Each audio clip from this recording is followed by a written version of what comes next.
Hi everyone, welcome back to the channel. This is another monthly video with the Vanners collaborating. Yep, we're a group of like-minded caravanners, motorhomers and campervanners, and their logos will appear around here. Please don't forget to head over to their channels and find out their views on the same point.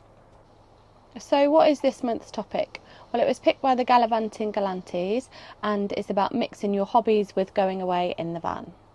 Yeah, so pretty much every time we're planning to do something socially, the first thing we ask ourselves is there a caravan site nearby that we can stay at? I normally play netball and umpire each week, so depending on where that location is, we will look to see if there's any sites nearby and mix that in. Yeah, and because Sara normally either plays or umpires on a Saturday morning, it means that I will go to the site by myself and set up, and then she'll come to the site and meet me directly after.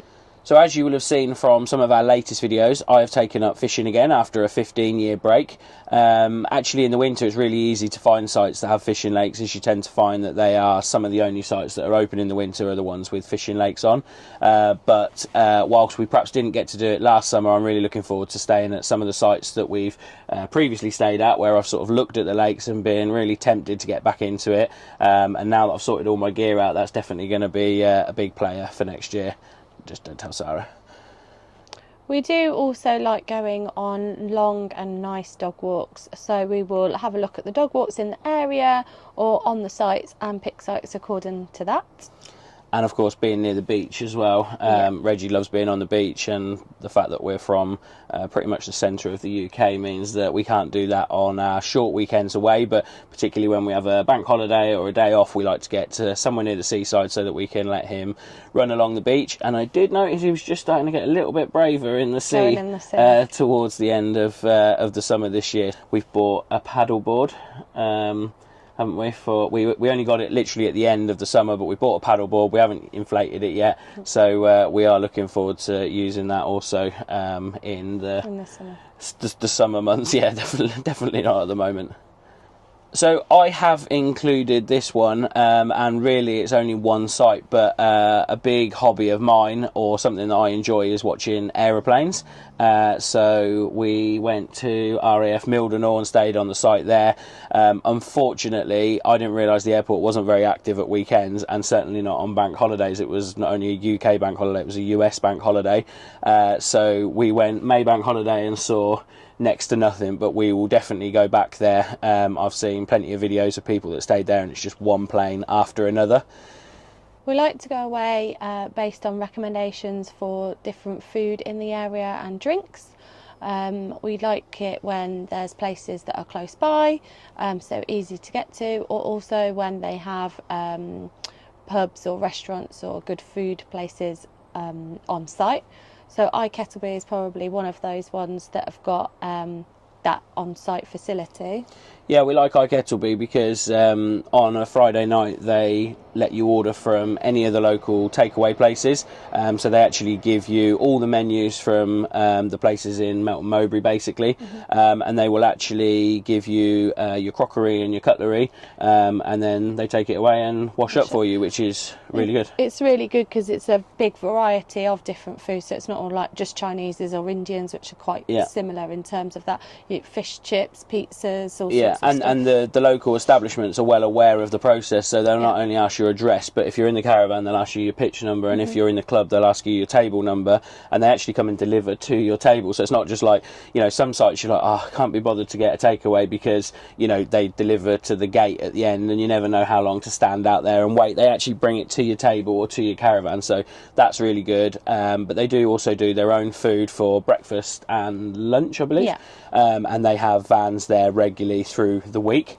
Another place that we love is Milestone.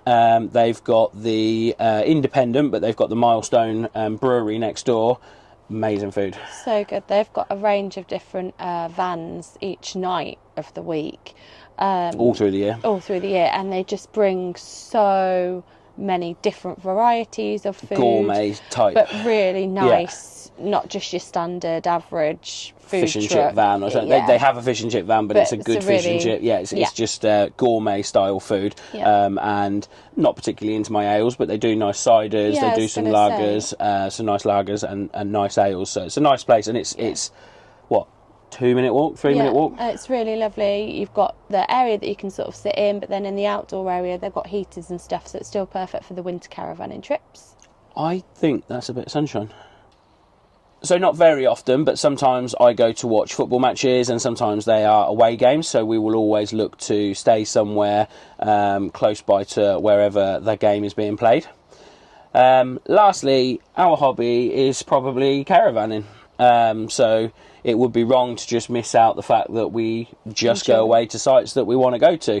Yeah, I think my camera roll on my phone is full of screenshots of sites that have been recommended to us or in different groups that we're in, and then ones that I've researched and found. Some are in a little group of just the summer sites, some are in winter sites, and some are in all year. So just picking the sites, and we do our research, like we've said before, as to where we want to go. But yeah, it was one of the questions that come up in our Q&A. Why don't we review sites badly? But we don't stay at bad sites. We do enough research, and we watch a lot of people's YouTube videos, which you know, I've always said for any form of reviewing, it's easier to make a photograph look better than it is with a video. So we watch a lot of videos, and we tend to stay at good sites, but we have a whole list of places that we want to stay at, and unfortunately they're all in opposite directions of the country, so you can't do them all, or certainly all at the same time.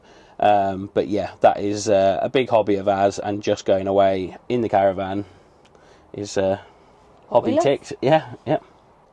That was all we could think about our hobbies, and it's probably worth just mentioning that we have a lot of hobbies that are outside of caravanning and just don't mix with caravanning, and we do have weekends at home, but they tend to be sort of planned in advance. If we're going to do something with friends, or if we perhaps fancy, I don't know, a trip to London or something like that, we do a lot outside of caravanning, but it definitely takes up more of our weekends than not.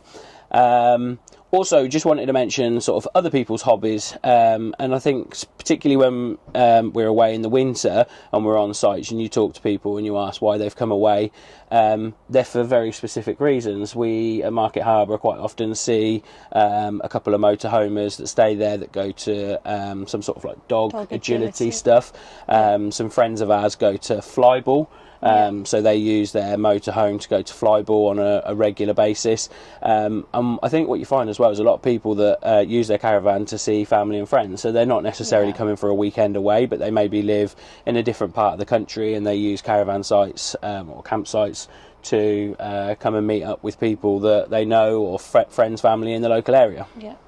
I think also there's a couple of people that we know that will go to music concerts and things like that, so they'll use their caravan or motorhome, stay close by to wherever the arena is, and then go to the concert from there. Yeah, and we've definitely done it when we've had like parties and stuff like that. We may well be using it for weddings. We've got a couple of weddings coming up next year. We may be using the caravan for that, but all I'd say is no one really wants to hang over in a caravan, so if you know it's going to be a real messy weekend, then it's probably best to stay at home for that.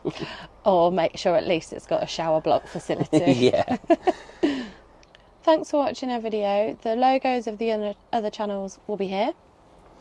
Yeah, so make sure you head over to their channels. There will be a link to them in the description below, and have a look to see their take on the subject. I think this will be quite an interesting one for us to watch as well, and I feel like it's almost like a get to know you of the other channels, because not really aware of what their interests and hobbies are. I have a funny feeling that the Gallivanting Galantes have chose this, and I think it's going to be something to do with flying. We know they like flying, so maybe it'll be about them staying near an airport so that their day trips can be away in the plane. Thank you very much for watching this video. We will see you in the next one. Bye. Bye.